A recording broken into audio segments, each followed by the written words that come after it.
जानकी चौहान जी, जोधपुर से। राधे राधे महाराज जी। महाराज जी, क्या व्यक्ति के जीवन में भक्ति तब आती है जब व्यक्ति पर सब जगह से वो हार जाता है अपने जीवन में? ऐसा कुछ नहीं है, पर एक सिद्धांत ये भी है। पर ऐसा सिद्धांत नहीं है कि जो सब विपत्तियों से घिर जाए, महान दुखी हो जाए, वही भगवान की शरण में जाता हो। नहीं, अम्बरीश जी को क्या विपत्ति थी? अम्बरीश जी को कौन सी संपत्ति की कमी थी? कभी कभी ऐसा भी होता है कि जो भोगों में रत है, परिवार के मोह में रत है, सब जगह से ठोकर मिली, तो एक ही मार्ग दिखाई देता है, भगवान की शरणागति। कभी कभी किसी व्यक्ति के जीवन में ऐसा होता है, नहीं तो प्रायः भक्ति स्वतंत्र सकल सुख खानी, बिनु सत्संग न पावे प्राणी। इसका मूल कारण सत्संग है, ना कि विपत्ति। कभी कभी किसी के जीवन में ऐसी घटना घटती है, सब जगह से ठुकराया गया, कोई आश्रय नहीं मिला, तो वो भगवान की तरफ चल दिया। जैसे श्री बिल्व मंगल जी। बिल्व मंगल जी बहुत आशिक चित्त थे, तो एक वैश्या से उनकी आसक्ति हो गई, चिंतामणि नाम की वैश्या से। और इतनी आसक्ति हुई कि आसक्ति कहते ही उसे है जिसके बिना हम जी ना सके। उसको देखना, उसके पास रहना, उससे बात करना, उसको सुखी खुशी करना, यही आसक्ति का लक्षण होता है। जिसके प्रति हो जाए, भगवान के प्रति हो जाए, गुरु के प्रति हो जाए, या संसार के प्रति हो जाए। दर्शन, स्पर्श, संभाषण, खान पान, बोलचाल, ये वो हर समय चिंतामणि का ही मुख ताकते रहते। चिंतामणि को धन चाहिए था, पूरे घर का धन धीरे धीरे करके चिंतामणि को दे दिया। बिल्कुल सारांश में सुना रहे हैं। आखिरी में सुहाग की बेनी अपनी पत्नी की लेकर के गए, तो उसने कहा, ये तो सौभाग्य चिन्ह है, तुम्हारा ब्याह हो गया है? बोले जी। पत्नी से कभी मिले? आज तक नहीं। ये सुहाग चिन्ह चुरा के लाए? नहीं, उसने खुशी से दिया है कि जिसमें तुम्हें सुख मिले वही तुम करो। अपने प्राणों को न्यौछावर करके वो हमारे प्रति, बोले धिक्कार है तेरे को। ऐसी पत्नी का त्याग कर मुझ वैश्या से। बिल्वमंगल जी का प्राण थी चिंतामणि, जी नहीं सकते थे। आशिकी उसे ही कहते हैं, आसक्ति उसे ही कहते हैं, जिया ना जाए, उसके बिना जिया ना जाए।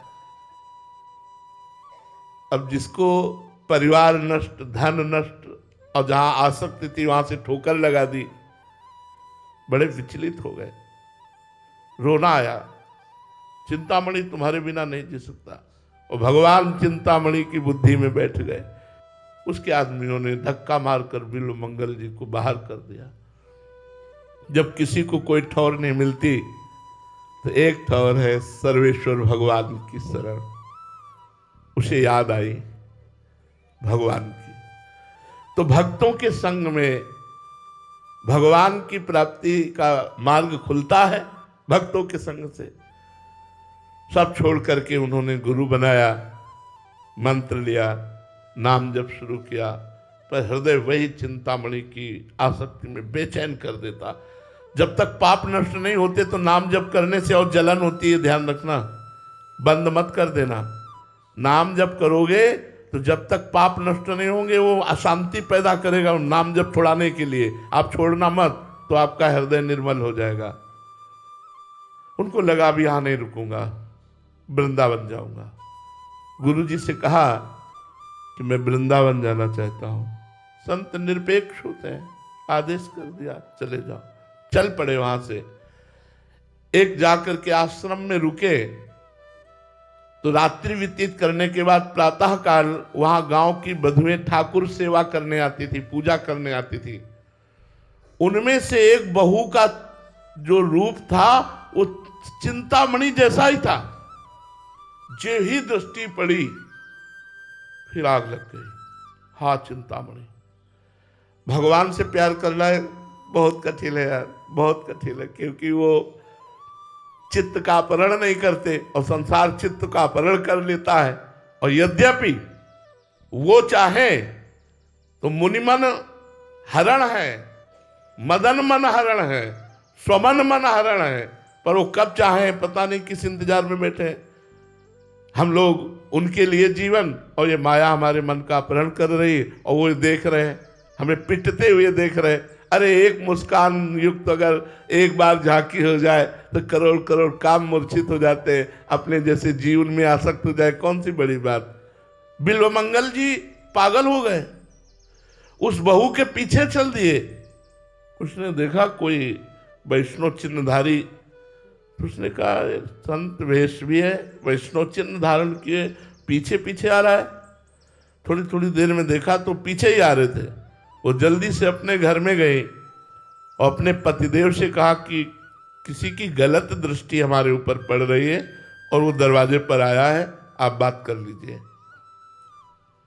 बाहर निकले वो धर्मात्मा पुरुष थे, उन्होंने कहा स्वागत है, आप अतिथि देवो भव, आप हमारे दरवाजे आए, बोलो आपकी क्या सेवा करूं। बोले कौन गई। बोले हमारी अर्धांगिनी है, धर्म पत्नी है।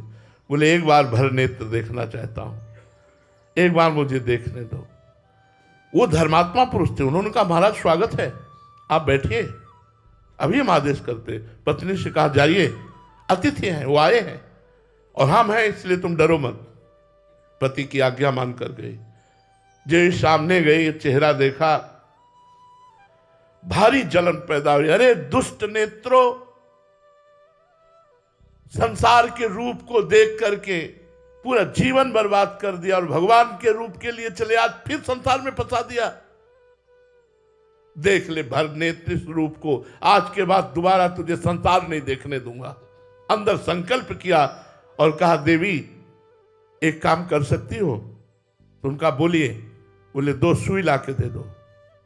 उसने सहज में 2 सुई घर ही था ला के दे दी। हे कृष्ण, जिन नेत्रों ने आपके दर्शन से मुझे वंचित करके फिर संसार के रूप में फंसाया, आज मैं उन नेत्रों को आपको समर्पित करता हूं। और दोनों नेत्रों में सुई चुभो ली। अब जो जन्म से अंधा होता है उसका अभ्यास होता है चलने का, वो तो तत्कालिक अपने नेत्रों को भगवान के चरणों में समर्पित कर दिए, चले वृंदावन के लिए। अब कोई साथ नहीं, तो एक रास्ते में सूखा हुआ कुआं था, उसमें गिर गए। अब आंखों से दिखाई नहीं देता, पास कोई है नहीं। पुकारा हे कृष्ण, बस अनन्य आश्रय, इसको भगवान बहुत जोर से देखते हैं।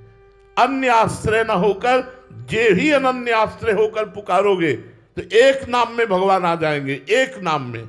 जे ही पुकारा, ऊपर से आवाज आई, बाबा ये पकड़ लाठी, पकड़। तो उन्होंने सोचा इतनी कृपा, प्रभु आ गए।